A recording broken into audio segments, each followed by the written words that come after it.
Hi, it's Eckhart Stock, ACI Wealth Advisors. Going to do a hopefully pretty quick summary of the core equity portfolio for the month of June and also year to date. For those of you that don't recall exactly what the core equity portfolio is, just hit pause on your video player and this will walk through it, or just send me an email or give me a call if you want a little more detail. In the interest of time, I'm going to go ahead and move on. Now, this is a little bit different than what we saw last time. What happened is uh, one of the clients asked me why I only compare it to the S&P, and I actually had a good reason for that, but I thought it was a good point anyway. So what I've done here is added a couple other kinds of portfolios in here, other things that arguably I could be doing with investor money. So the green line is the S&P, the purple line is ACI's core equity, and then what we have here with the gold line, this is a 60% stock, 40% bond index, so it's a blended portfolio. And then here what we have is the hedge fund managers global multi-strategy index. So what these are just kind of benchmarks, if you will, for their respective investment styles. And I just thought, it makes a good additional comparison to the S&P to put some of these other things in, because this is basically what hedge fund managers are doing globally across all strategies. This gold line here is 60% stock, 40% bonds, so that's a blended portfolio is what it's called. And a blended portfolio should be taking substantially less risk than a straight stock portfolio, which is kind of what we see here in the green line with the S&P. So that being said, what we're seeing is June was kind of a not really a tough month, but it certainly wasn't a positive month in the markets, and it sold off a little bit. I think the reason for that, as some of you know, there have been some catalysts for a pullback for quite some time, and I began kind of positioning for it as far back as April, mid-April. And those catalysts are, the Greek thing that's going on in Europe. China has now been added to the mix. The Chinese stock market is melting down. The government's interfering. I don't think it's going to work or it's the right thing to do, but that's another conversation. And then at the same time, we've got a lot of the places in the American markets are seeing valuations that are higher and sometimes substantially higher than where they've been valued at in the past. And that suggests that there's not a lot of value out there, and when you're not buying at the right point, then that makes it hard to get multi-year returns that are substantially better than what you can get elsewhere. So at any rate, what we're seeing here is over the month of June, the core equity is doing about what it's designed to do, which is participate in a lot of the upside and hopefully don't participate in as much of the downside, and that's pretty much exactly what it does.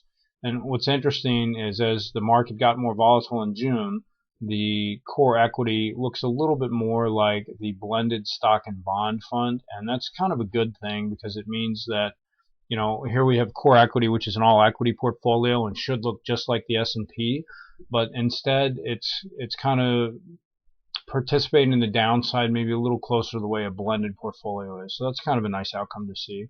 And when we look at the year to date, we see the same sort of thing. Beginning back in mid-April or so, the market starts to get really choppy right in here.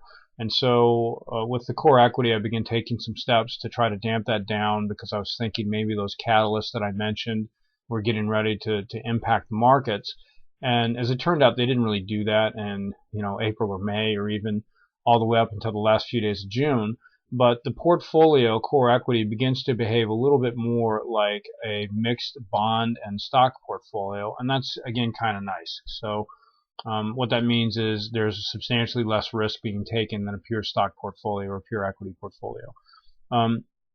Down here we've got some numbers here. The core equity did about 0.8%. The S&P is at 1.1. The hedge fund guys are about 0.7. And then the balanced stock and bond is about 1%.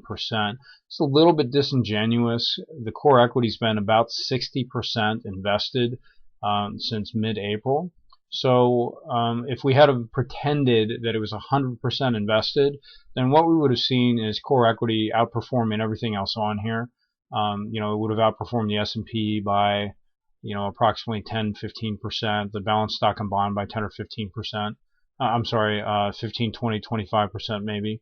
And then the hedge fund guys, it would have beaten them by a larger margin. So those are all kind of nice outcomes. I'm kind of streamlining this a little bit.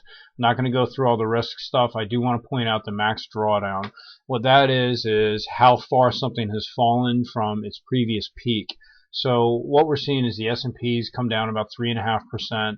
Hedge fund guys lost about 2.5%, and then the mixed stock fund bond fund index about 2.26, and yet core equity's down here at 2.14. So that's actually a better outcome than I could have expected. Some of this is because we've got 40% cash. Some of it is because of some of the other things that I do to manage volatility and risk.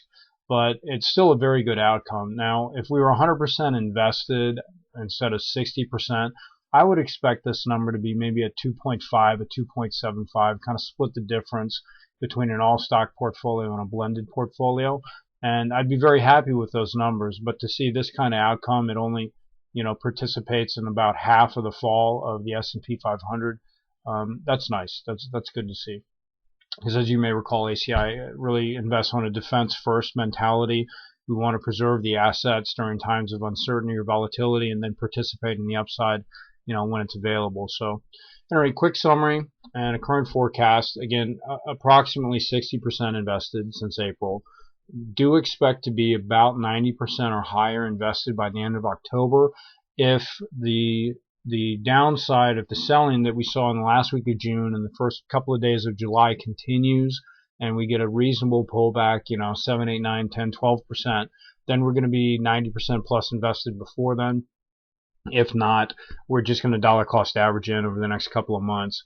And the reason for that is because the recession probability indicator, its current reading is 12. So that means the U.S. economy is continuing to grow, not as fast as I'm sure most of us would like to see it grow, but it is growing. And as long as that happens, then corporate earnings are going to continue to grow or at least be stable, and that's what the stock markets need to drive themselves. So as long as we don't see a near-term risk of recession, it makes sense to go ahead and keep getting, if we can, some money to work. Ideally, during pullbacks where we get a little more value, a little bit higher opportunity for multi-year returns. But, either way, we don't want to be sitting 60% cash when there's really no true risk of near-term recession, or at least at this point, and then find out, the markets run up 10% and we only participated in 60% of that. So I hope that makes sense. If not, just shoot me an email. Or give me a call and I can go over that again. And just want to thank you for your time. Thank you for continuing to invest with ACI. And I hope everyone had a wonderful July 4th.